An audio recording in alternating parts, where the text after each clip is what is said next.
तो अब आगे बढ़ते हैं हमारे एयर पोल्यूशन के अगले कॉन्सेप्ट वीडियो की ओर, जिसका नाम है controlling vehicular air pollution, a case study of Delhi.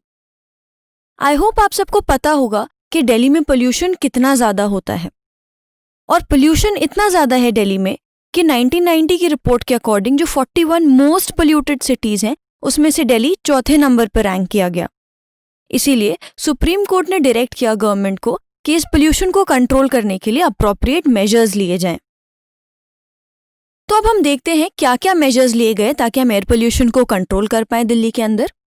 तो सबसे पहले सीएनजी बसेस को लागू किया गया, और बाय द एंड ऑफ 2002 जितनी भी बसेस दिल्ली में रन होती हैं वो सारी की सारी सीएनजी में कन्वर्ट कर दी गई। तो क्या आप सोच सकते हैं कि हमने इसको सीएनजी में ही क्यों स्विच किया? Why CNG? तो सबसे पहला रीजन ये कि अगर पेट्रोल या डीजल से कंपेयर किया जाए तो ये ज़्यादा एफिशिएंटली बर्न होता है। उसके साथ ही साथ पेट्रोल या डीजल से ये चीपर यानी सस्ता भी पड़ता है। उसके साथ साथ कोई भी थीव्स इसको अडल्टरेट नहीं कर सकते, मतलब इसकी क्वालिटी को नहीं खराब कर सकते, और ना ही सिफन कर सकते हैं, मतलब इसको वहां से हटा भी नहीं सकते, लिक्विड को कहीं और ट्रांसफर नहीं कर सकते। और मेन प्रॉब्लम इसको स्विच करने में ये आई कि सारी की सारी पाइपलाइंस को ले डाउन करना पड़ा ताकि सीएनजी की डिलीवरी हर जगह जो भी डिस्ट्रीब्यूशन पॉइंट्स हैं वहां तक बिना इंटरप्ट किए आसानी से पहुंच पाए। सीएनजी के यूज के अलावा और क्या मेजर्स हैं जो एयर पोल्यूशन को कंट्रोल करने के लिए लिए गए?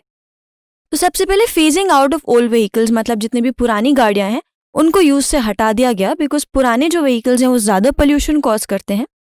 उसके साथ ही साथ फ्यूल्स में unleaded and low sulphur petrol और डीजल का इस्तेमाल किया गया। गाड़ियों में कैटालिटिक कन्वर्टर्स यूज किए गए, जिनके बारे में अभी हमने हाल ही में डिस्कस किया था।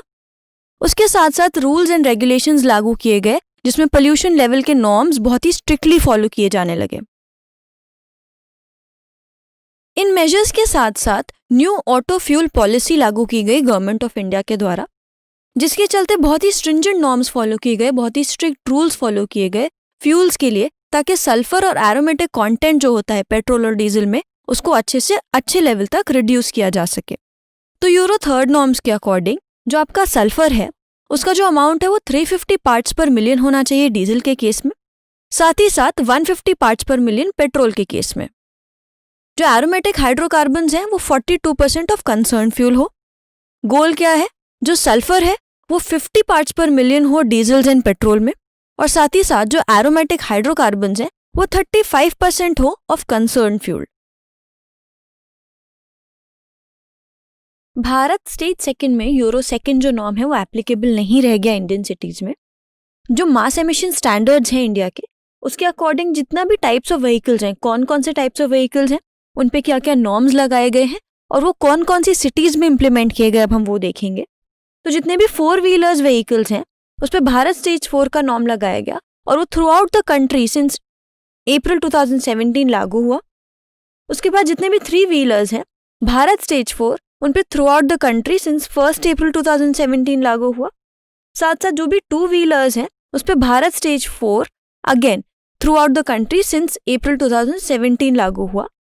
इसकी वजह से जो एयर क्वालिटी है दिल्ली की वो सिग्निफिकेंटली इंप्रूव हुई with substantial fall in carbon dioxide and sulphur dioxide levels between 1997 and 2005।